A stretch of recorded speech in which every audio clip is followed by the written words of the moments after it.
पिछले 4-5 वीडियो में दो कॉमन क्वेश्चन आ रहे थे कि किस तरीके से हम लोग अपने मॉक टेस्ट का एनालिसिस करें और किस तरीके से हम लोग हमारे मार्क्स को इंप्रूव करें।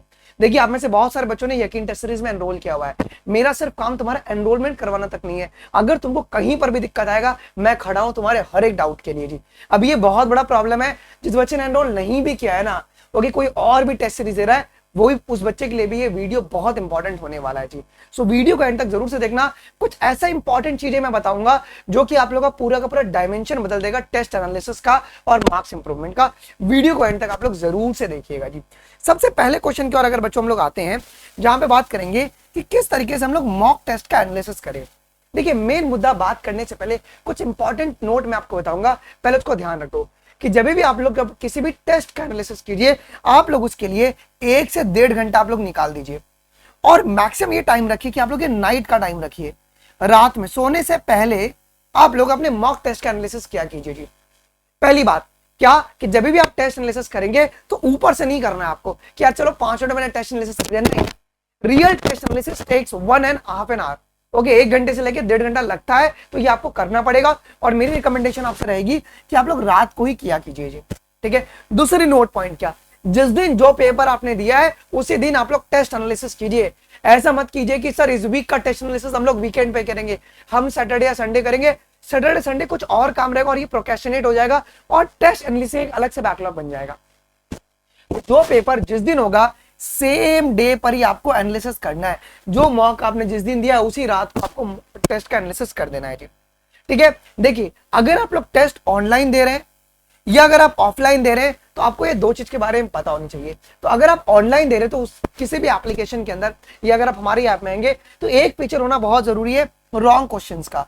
रॉन्ग क्वेश्चंस में आपको ये बता देगा कि भैया आपने जो पेपर अटेम्प्ट किया है उनमें आपका कितना करेक्ट है, कितना इनकरेक्ट है और आपने कौन सा क्वेश्चन स्किप किया हुआ है, जिससे कि आप लोग प्रॉपर्ली एनालिसिस कर सकते हो। कैसे करना बताता हूं मैं।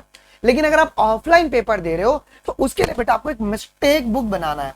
हम लोग मिस्टेक बुक का कॉन्सेप्ट है ना ट्रैक पे भी लेकर आ रहे हैं। आप ऑफलाइन दे रहे हैं पेपर, मिस्टेक बुक पे आप क्या कर सकते हो, जैसे आप फोटो खींच कर डालोगे ये ऑटोमेटिकली समझ जाएगी कौन सा क्वेश्चन है, फिजिक्स केमिस्ट्री बायोलॉजी का कौन सा चैप्टर है, उसको मिस्टेक बुक में डालते चला जाएगा।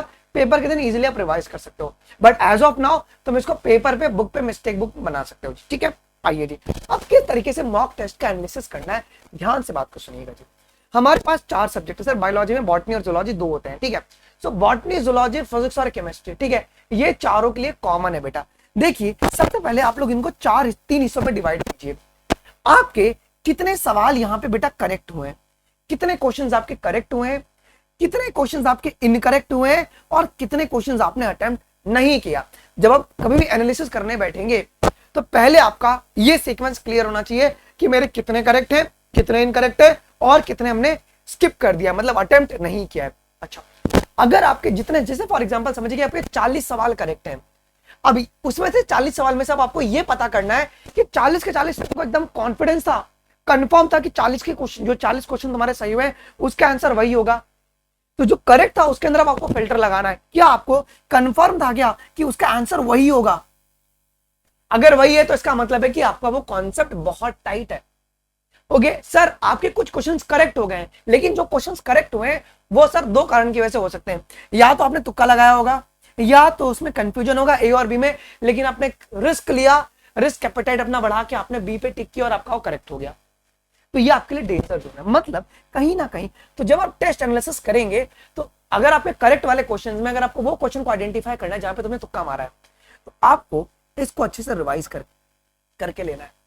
ओके, जो इसमें कोई कंफ्यूजन नहीं है, कंफर्म है कि भैया उसका आंसर मुझे पता था वही है, वो उसके लिए आपको कोई भी डर की बात नहीं है। लेकिन जो क्वेश्चन करेक्ट हुए लेकिन आपने तुक्का मार के करेक्ट किया है, वो आपके डर की बात है, ठीक है। तो उसको आपको रिवाइज करना है, ठीक है। आइए, अब अगर हम इनकरेक्ट की ओर बैठते हैं, अब वो इनकरेक्ट क्यों हुआ। ओके, अभी हम लोग ट्रैक्टर पे भी एक पिक्चर डाल रहे हैं कि जब इनकरेक्ट हुआ है तो आपने सवाल इनकरेक्ट क्यों किया है, हमारा एआई सिस्टम ऑटोमेटिकली प्रेडिक्ट कर लेगा। क्या वो स्पेलिंग मिस्टेक हो सकता है, क्या कैलकुलेशन एरर हो सकता है, उसकी वजह से तो नहीं हुआ ऐसा। तो अब आप उसको कैटेगराइज कीजिए कि वो इनकरेक्ट क्यों हुआ है, अपने दिमाग में अपने किताब में लिख लीजिए कि ये सवाल क्यों इनकरेक्ट हुआ है। तो आपने सर सिली मिस्टेक तो नहीं किया है। सिली मिस्टेक का मतलब सर नॉट पढ़ना भूल गया मैं, ओके, दैट इज पढ़ना मैं भूल गया। ग्रामेटिकल मिस्टेक्स की वजह से सिली मिस्टेक होता है। दूसरा, कैलकुलेशन मिस्टेक तो नहीं है। तीसरा, मैंने सर तुक्का लगाया और तुक्का गलत हो गया। और चौथा है कि सर मैं कंफ्यूज हो गया, होपलेस हो गया, क्वेश्चन को देखिए समझ में नहीं क्या करूं। मतलब इनकरेक्ट जितने भी हुए इसमें तो बेटा जी आपको रिवीजन करना ही करना पड़ेगा, इसमें आपको कॉन्सेप्ट में री रिवाइज करना ही पड़ेगा। इनकरेक्ट क्यों हुआ है उसके कोर में आपने चले गए और आपको री रिवाइज करना ही पड़ेगा। अच्छा सर अटेम्प्ट नहीं किया, दो कारण हो सकते हैं, इसके दो ही मोस्ट रीजंस होते हैं। पहला रीजन होता है क्या सर वो सवाल आउट ऑफ सिलेबस था, अगर वो आउट ऑफ सिलेबस है तो वो अपने हाथ में नहीं है, उसको आप छोड़ सकते हो। ये जनरली कोचिंग के मॉड्यूल्स के पेपर में होता है जी। सेकंड, सर मैं उस क्वेश्चन के लिए प्रिपेयर नहीं था, तो आपको जब काम करना पड़ेगा आप लोगों, आप उस क्वेश्चन के लिए प्रिपेयर्ड नहीं थे तो आपको इस पर काम करना है।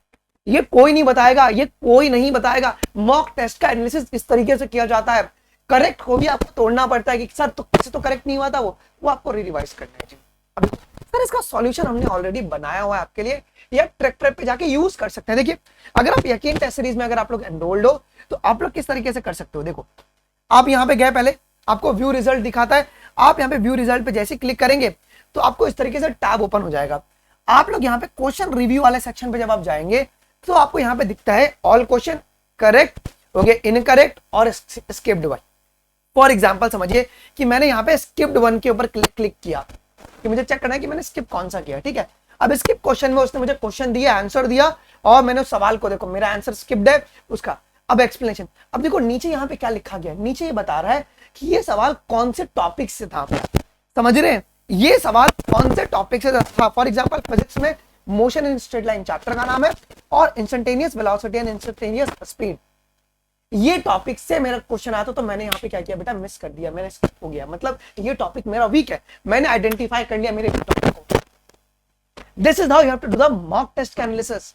तो जितने पेपर अभी तक आपके हुए हैं आप लोग बेटा पेपर एनालिसिस इस तरीके से कीजिए और अपने टॉपिक को उस जैसे अब ये टॉपिक वीक है, अब सेम जाके टेस्ट सेक्शन में सब्जेक्ट वाइज में फिजिक्स, फिर आप टॉपिक वाइज जाके टेस्ट दीजिए कि रिपीट गलतियां ना हो, ठीक है। ये हो गया यकीन टेस्ट सीरीज वाले बच्चों के लिए। लेकिन किसी बच्चे ने अगर कस्टम टेस्ट सीरीज मतलब खुद से अपना पेपर बना रहा है, वो क्या करे, तो होम पेज पे आएगा तो तुम देखो हमारे पास एक बहुत ही क्रेजी फीचर है, तुम प्लेटफॉर्म पे जितने भी क्वेश्चन प्रैक्टिस करोगे ना, जितने भी क्वेश्चन प्रैक्टिस करोगे उसके बेसिस पर ये बताता है कि तुम्हारा नीट 26 में क्या रैंक आ सकता है और उस रैंक पे कौन सा मेडिकल कॉलेज मिल सकता है। ये किसी और प्लेटफॉर्म पे नहीं होता है, ये हम लोग इसके लिए कर पा रहे हैं जो कि आपको मोटिवेट करेगा। आज आपका बीएमएस आएगा, कल आपका बीडीएस आएगा, परसों आपका एमबीबीएस आएगा, उसके बाद आपका MBBS from top medical colleges आएगा, वो प्रैक्टिस से इंप्रूव होगा। तो ये फीचर किसी प्लेटफॉर्म पे नहीं मिलेगा, ठीक है। तो कस्टम टेस्ट सीरीज में अगर आप एनरोल्ड हैं, आप इस 3 डैश पे क्लिक कीजिएगा। लेकिन आपको 3 डैश, आप जैसे इस पे क्लिक करेंगे तो इस तरह का कुछ ऑप्शंस आपके पास इनेबल हो जाएगा। आपको रॉन्ग क्वेश्चंस पे क्लिक करना है। आपने रॉन्ग क्वेश्चन पे क्लिक किया तो आपको बोल देगा फिजिक्स, बायोलॉजी, केमिस्ट्री किसका देखना है भैया। हमने फिजिक्स पे टिक किया। जैसे आपने फिजिक्स पे टिक किया, अब उसने क्या किया, आपके पास सारे के सारे चैप्टर्स को लोड कर दिया कि इलेक्ट्रिक चार्ज एंड फील्ड में तुम्हारे 5 सवाल गलत हुए थे, ओके, वेव ऑप्टिक्स सारे। क्लिक करेंगे भाई आपको टॉपिक वाइज बताएगा कि कौन सा टॉपिक आपका वीक है। इस तरीके से आपको मॉक टेस्ट का एनालिसिस करना है। ट्रैक प्रेपर ये फीचर ऑलरेडी अवेलेबल है, आप इसको अच्छे से यूज कर सकते हैं, ठीक है। सेकंड क्वेश्चन है सर कि हम लोग अपने मॉक टेस्ट की मार्क्स को किस तरीके से इंप्रूव करें, how to improve the mock test score. मैं आपसे एक ही रिक्वेस्ट करूंगा, डोंट चेज न्यू एवरीडे।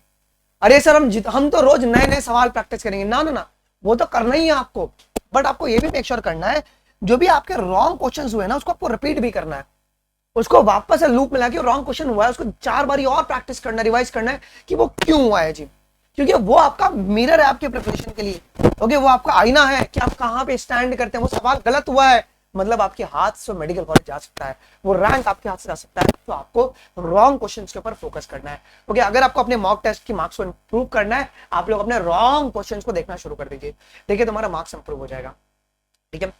अच्छा, अगर आपको आपके मार्क्स को और अच्छे से इंप्रूव करना है तो एक टेक्निक आप यूज कर सकते हो। किसी भी एग्जाम में जाने से पहले ना आप कॉन्सेप्ट वाइज प्रैक्टिस करके जाया करो।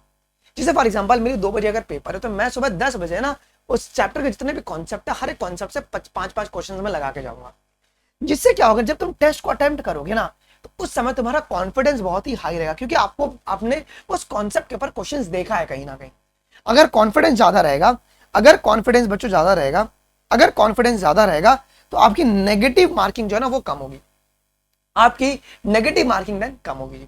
तो ये टेक्निक अगर आप फॉलो करेंगे तो मेरी आपसे बेट है कि आपके दोनों क्वेश्चन का प्रॉब्लम का सोल्यूशन यहाँ पे निकल गया। अगर निकल गया है तो बता दीजिएगा, हाँ भैया वी फाउंड द सॉल्यूशन, अब हम इसको इंप्लीमेंट करेंगे, इसको इंप्लीमेंट कीजिएगा, ठीक है। आखिरी बात बेटा, अब यकीन टेस्ट सीरीज में एनरोल करने का हम लोग है ना इस फंक्शन को भी डिसेबल करेंगे, आपको न्यू बच्चों को हम लोग लेंगे नहीं 31 अक्टूबर के बाद। तो अभी लास्ट चांस है बेटा आप लोग यकीन टेस्ट सीरीज में एनरोल करने का, बिकॉज 31 अक्टूबर से इसकी प्राइस हाइक हो जाएगी जी। आपको पूरे प्लेटफॉर्म का एक्सेस सिर्फ 849 में मिल रहा है। लोग आपको 20 या 30 टेस्ट सीरीज 2000 का बेच रहे हैं यार। मेरे को भी ऐसा लग रहा है कि मुझे जो क्वालिटी ऑफ क्वेश्चंस मैं प्रोवाइड करा रहा हूँ, जो बच्चे ऑलरेडी पेपर दे रहे हैं, they can share their feedback कि क्वेश्चन की क्वालिटी कैसी है। जेई मेंस के भी क्वेश्चंस हमने अभी इसके अंदर इंक्लूड कर दिए हैं, ठीक है। तो भाई एक बहुत नॉमिनल में आपको इतना बेहतरीन फीचर प्रोवाइड करवाया जाए, तो आप इसको अच्छे से यूज कीजिए, ठीक है। तो आपको कंप्लीट प्लेटफॉर्म का एक्सेस जो बेटा वो सिर्फ 849 में मिल रहा है। अब तो यकीन 1.0 भी है, यकीन 2.0 भी है और कस्टम टेस्ट सीरीज भी है। अब देखो सर यकीन 1.0 में क्या है, आपका टेस्ट है ना हर वेडनेसडे और संडे को होता है जी, ठीक है। इसमें क्या होता है ना कि कंबाइंड टेस्ट होता है फिजिक्स केमिस्ट्री बायोलॉजी का, ठीक है। यहाँ पे 180 क्वेश्चंस होते हैं, 720 मार्क्स का पेपर होता है जी। ये भी आपका ऑनलाइन और ऑफलाइन दोनों होता है। यकीन 2.0 जो है बेटा वो आपका एवरीडे होता है, हर रोज होता है। इसमें पहले हमारा चैप्टर वाइज चल रहा है, जहाँ पे हर एक चैप्टर फिजिक्स केमिस्ट्री बायोलॉजी के 90 सवाल होंगे, इसके बाद यूनिट वाइज, फिर बाद में फुल सिलेबस 180 क्वेश्चन, ठीक है। ये भी आपका ऑनलाइन और ऑफलाइन है। फिर आपका कस्टम टेस्ट सीरीज जो है बेटा वो क्या है, आप लोग अपने हिसाब से अपने सिलेबस के नीड के हिसाब से आप लोग पेपर क्रिएट कर सकते हो। सर बाय करना बहुत ही सिंपल है, आपको trackprep.in पे जाना है, कोई एप्लीकेशन नहीं है। आप इस वेबसाइट पे विजिट कर लेंगे। विजिट करने के बाद आप लोग बेटा अगर टेस्ट वाले सेक्शन पे जाएंगे, आपके यहाँ पे अपग्रेड टू प्रीमियम दिखाएगा, आपको सिर्फ उसके ऊपर क्लिक कर देना है। आप लोग ऑटोमेटिकली क्या हो जाओगे, पूरे के पूरे प्लेटफॉर्म का आपको एक्सेस बेटा जी मिल जाएगा जी। अपग्रेड टू प्रीमियम पे आप जैसे क्लिक करेंगे तो, ठीक है। तो आप इस तरीके से कर सकते हैं। दो तरीका है आपका, एक या तो आप ऑनलाइन कीजिए, ऑनलाइन में आप इस तरीके से कर सकते हैं। अगर कोड मांगिए तो आप लोग हैप्पी 15 कोड लगा देना, 849 में मिल जाएगा। सेकंड क्या है बेटा, आप इस क्यूआर कोड पर डायरेक्टली अगर पेमेंट करेंगे, इसका आप स्क्रीनशॉट ले लीजिए। अगर आप डायरेक्टली पेमेंट कर लेना आपको, फिर पेमेंट का स्क्रीनशॉट और ट्रैक प्रेप पे जो ईमेल आईडी रजिस्टर्ड है वो ईमेल आईडी और पेमेंट का स्क्रीनशॉट आपको इस व्हाट्सएप नंबर पे, अगर आप देख रहे हैं ना, ये व्हाट्सएप नंबर मेरा ही है पर्सनली। अगर आप बच्चों को पता होगा कि मेरा रिस्पॉन्स टाइम कितना फास्ट होता है, ये 8433771399, आपको इस पर सिर्फ अपना पेमेंट का स्क्रीनशॉट और अपना ईमेल आईडी आप भेज देंगे तो हम उसको आपका एक्टिवेट कर देंगे बैकएंड से। इसके बाद आप लोग पूरे प्लेटफॉर्म को बहुत अच्छे तरीके से यूज कर सकते हो। आई होप कि तुम्हारी सारे डाउट्स क्लियर हो गए रहेंगे। अगर कुछ भी दिक्कत रहा होगा मुझे कमेंट में बताइएगा, मैं तुम्हारे प्रिपरेशन में हेल्प करूंगा। बहुत जल्दी इस चैनल पे बेटा आपके लाइव क्लासेस शुरू होने वाले हैं। अभी के लिए बस इतना ही गाइस, थैंक यू, जय हिंद, बाय बाय।